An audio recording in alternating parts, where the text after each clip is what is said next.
Assalamu alaikum wa rahmatullahi wa barakatuh.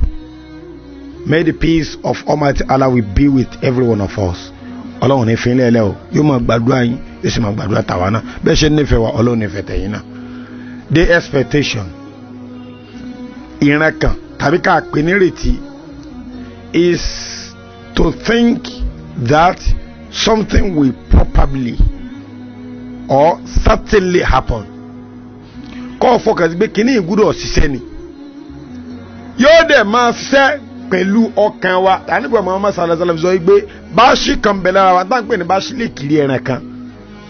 tí èkìrí ẹran yẹn bá dá gbogbo ara yòókù ló ti dá tẹ́kìrí ẹran náà bá bàjẹ́ gbogbo ara yòókù náà ló ti bàjẹ́ wọ́n wá bí òjíṣẹ́ láì gbé kí ni èkìrí ẹran náà ó ní wà iyal qalb ó náà lọ́kàn wa.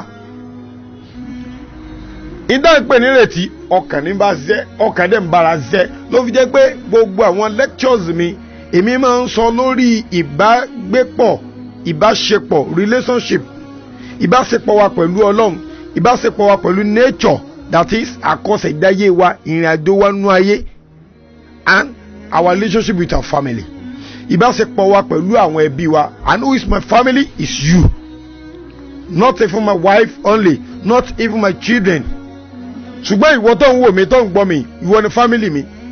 either you're Muslim either you're Christian whatever sọlọ́n tó dá mi ló dá o, we are family. ìdúwọ́ lè máa mú ọkàn rẹ bàjẹ́ tàbí tí ò ní lè mú ọ jọ́sìn fún Ọlọ́run rẹ ilé mi ò máa mú wá. Ìwọ tí mo bá ṣe jọ́sìn èyí tí ò bá yọ tó bá béèrè wọ́n ṣàlàyé fún ọ. Àwọn àfáàdé wà lóríṣiríṣi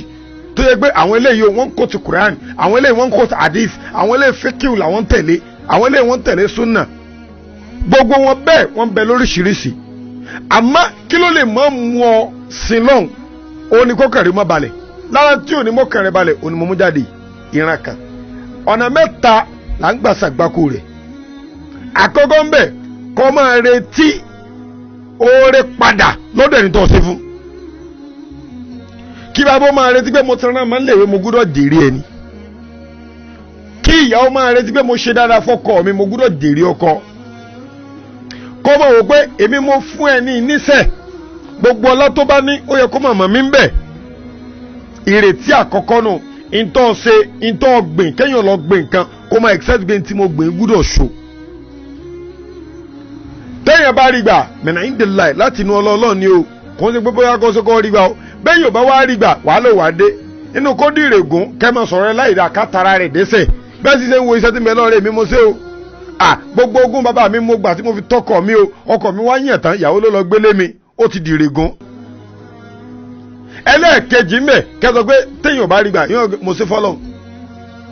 kò rí gbà ní o kò ìsọ́nà àbáyọ fún un èmi mà ṣe tèmi fọ́lọ́ ni kò dùn mọ́ ọ́nú. Ìran kan àkọ́kọ́ nù. Ìran kan ẹlẹ́ẹ̀kejì táwọn pè ní expectation oní táwọn èèyàn ń retí lọ́dọ̀ rẹ o. Ìdáwọn èèyàn ń retí lọ́dọ̀ rẹ ó ti pàtàkì púpọ̀ tó yẹ ká mójútó. Ọmọ tó ń lọ léèwé ó ti wọlé bó ti wọlé alhamdulilayi wọ́n retí kọ́ ọmọ bọ̀ rí wa o. Tọ́ọ̀fin ní sinmi nu. Tọ́ọ̀fin ní sinmi. Ó ti lọ lé ọkọ gbogbo ayé ní bẹ́ẹ̀ ọ pé kọ́ ọmọ fẹ́ ọ sà fẹ́ lágídí wọ́n ń expect dáadáa tọ́ọ̀bẹ mú dáadáa bọ̀ wọ́n ní kò wá tán. Ìyàwó ìwé ni ọmọ fẹ́ gbóbìnrin yóò da gbogbo ẹ̀ ọ̀sán ìyá rí pé ẹni téèyàn ọkàn tèmi yàn nù àfikún ọmọ rẹ̀ bọ̀ ń bẹ́ o kí wọn náà fi lè prọ́ọ̀rù gbé sẹ́rí tí fẹ̀mí sọ mí dà ní ti dáadáa tó bá fi wáyé pé ìfẹ́ yẹn bá sọ ọ́ dà láì dá wàhálà dé torí pé tí wọ́n expect lọ́dọ̀ rẹ̀ mú expect dáadáa tẹ́lẹ̀ àfikún ọmọ dáadáa wá even ìsẹ̀mí tá ń lò ayé expect ká sóríire ló fi jẹ́ pé gbogbo ẹni tó lógo wọ́n máa ṣiṣẹ́ bí àti wọn bá lọ́lọ́ ni wọ́n bẹ̀ lọ́wọ́ ní gbọ́ wọ́n bẹ̀ bí ìgbà tó yẹ pé kò ní gbà torí pé ayé ò expect dáadáa lọ́dọ̀ rẹ̀ aburú náà expect ìwé tó ti wá ní sinmi nù tó ti ní sùn. Àfà táyé expect pé ẹni Ọlọ́run ni tí wọ́n bá fi gbé ẹni Ọlọ́run lọ́dọ̀ rẹ̀ mọ́ ó ti dáràn. Baálé ilé táyé expect pé is a responsible man tí ìyàwó rẹ̀ bá fi sọ pé bẹ́ẹ̀ sẹ́ ń wo ìjẹta mọ̀ ló ti fowó jẹ́ńdẹ̀ nínú ilé ó ti dáràn.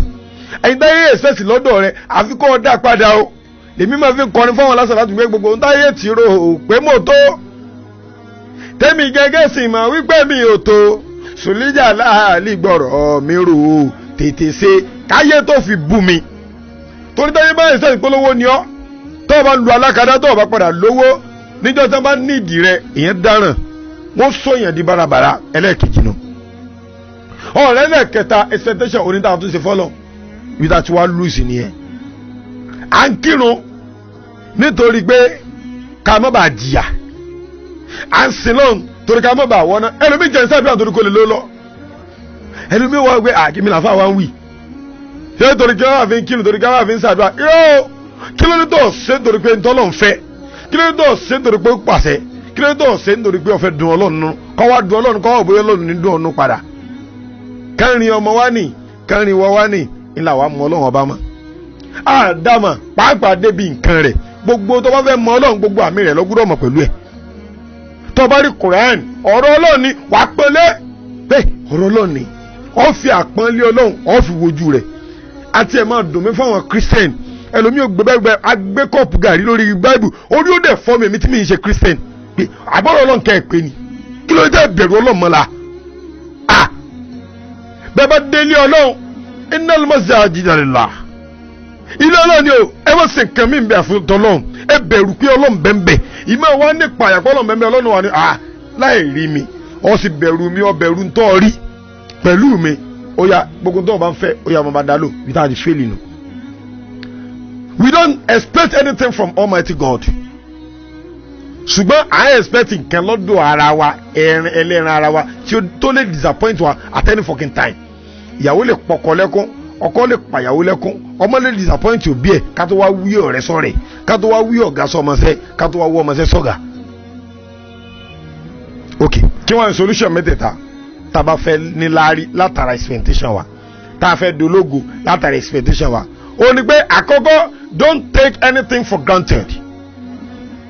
má fojú yẹpẹrẹ anything ọmọ mẹ́ta lọ bí ṣùgbọ́n kan gbọ́dọ̀ rẹ má fojú yẹpẹrẹ pé ètí ń gbọ́dọ̀ rẹ lè ṣe ọ́ láàánú o ó lè jẹ́ pé nǹkan ni ó ṣe ọ́ lóore o. má fọkàn sí pé ìyàwó rẹ kí ló fẹ́ já má ṣe bí mi lọ kọ rẹ irọ́ o ìyàwó rẹ expect dáadáa lọ́dọ̀ rẹ àbí kò ṣe dáadáa sí kó lè bá dáadáa padà sọ́dọ̀ rẹ. má fojú wo pé ṣebí ebi ẹ̀tọ́ rẹ ni ó gbọ́dọ̀ tọ́jú mi ni rárá o tí o bá tọ́jú rẹ ó pariwo o bó ṣe tọ́jú rẹ ń bọ́ kó ṣe tọ́jú rẹ ìwọ ìyàwó máa pọ́nlé ọkọ o ṣe dáadáa sọ́kọ o bẹ́ẹ̀ náà làwọn ọmọ má fojú kéré anything àwọn èèyàn ń wú ọ o ayé ń wú ọ o don't take anything for granted. bẹ́ẹ̀ àwọn ìwo ni lásán èèyàn rẹ̀ dẹ̀ tó pé òun bóyá ni ó lọ lọ́la o ó lè jẹ́ pé òun ni ó padà sọmọ rẹ lórí lọ́la ṣùgbọ́n tó bá ti fi àkókò yìí tó kó everybody mọ́ra tó rí mi pé èmi ni ìwọ lèmi tí gbogbo wa tá a ṣẹra wa lóṣùṣù ọwọ́ ẹ rí i pé ìrìn àjò wa lórílẹ̀‐èdè yìí ìrìn àjò wa nínú ilé wa ìrìn àjò wa lágbàáyé yóò sì yàtọ̀ sí dáadáa. ẹlẹ́ẹ̀kejì ń bẹ mọ Ọlọ́run lọ́lọ́ gbogbo tó bá fẹ́ ṣe sẹ́ńtòrì tọ́lọ́ lillahi wa rasuli torí òní ò máa tọ̀ sọ́nà ìbẹ̀rù sọ́tò Baqara antakora òṣèyàn you may be left something you may be ate something you may be neglect something ọ lè fi nǹkan lẹ̀lẹ̀ tó gbèjù sílẹ̀ láìsí wa huwa khairun lakum and it is good for you oúnjẹ lóore fún ọ ntọ́ expect tó take for granted ọlọ́ọ̀ni wà tọ́ sọ́nà pé eléyìí dáa fún ọ fún àṣà perhaps anto ibu sheyan ọ lè nífẹ̀ẹ́ sí kan you may be love something wa huwa sharrun lakum and it is bad for you it is not good for you wallahu your Lord ya'lamu wa antum la ta'lamun ọlọ́run mọ̀ ìwọ lọ́wọ́ mọ́ o ọlọ́run ní wàá máa tọ́ ọ sọ́nà onímọ̀ sọ pé ìrìn àjò rẹ̀ rèé o bó ṣe kọ́ gbé ni o bó ṣe gbé o látàrí pé ọ nífẹ̀ẹ́ ọlọ́run ìnífẹ̀ẹ́ ọlọ́run gbogbo tí máa ń bẹ lẹ́gbẹ̀ẹ́ rẹ̀ nífẹ̀ẹ́ rẹ̀ o àárọ̀ mọ̀kọ́lọ́run ló dá àárọ̀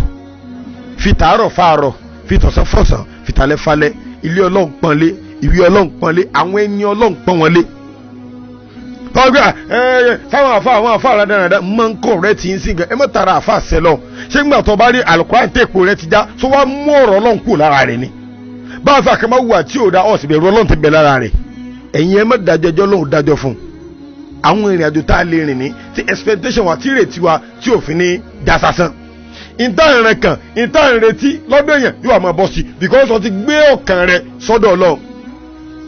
ó ti gbé ìrètí rẹ sọ́dọ̀ lọ gbogbo ntọ́ wọn fẹ́ lọ́dọ̀ lọ Ọlọ́run máa ṣe fún ọ kódà látàrí èèyàn yóò máa ti ṣe ẹni tó yẹ kó ṣe fún ọ tí yóò ṣe fún ọ tẹ́lẹ̀ yóò padà máa ṣe ọlọ́run bá Allah subhanahu wa ta'ala gbogbo tẹ́nì kọ̀ọ̀kan wọn ràn kan lórí ọlọ́run ṣe fún wa ẹni tí ń ràn kan ọmọ ẹni tí ń ràn kan ọkọ gidi ẹni tí ń ràn kan aya gidi ẹni tí inú lè rí òtò tó sì fẹ́ kó tòrò ẹni tí ilé rẹ̀ ń tòrò tí ò fẹ́ kó bàjẹ́ ìran kan ní gbogbo ẹ̀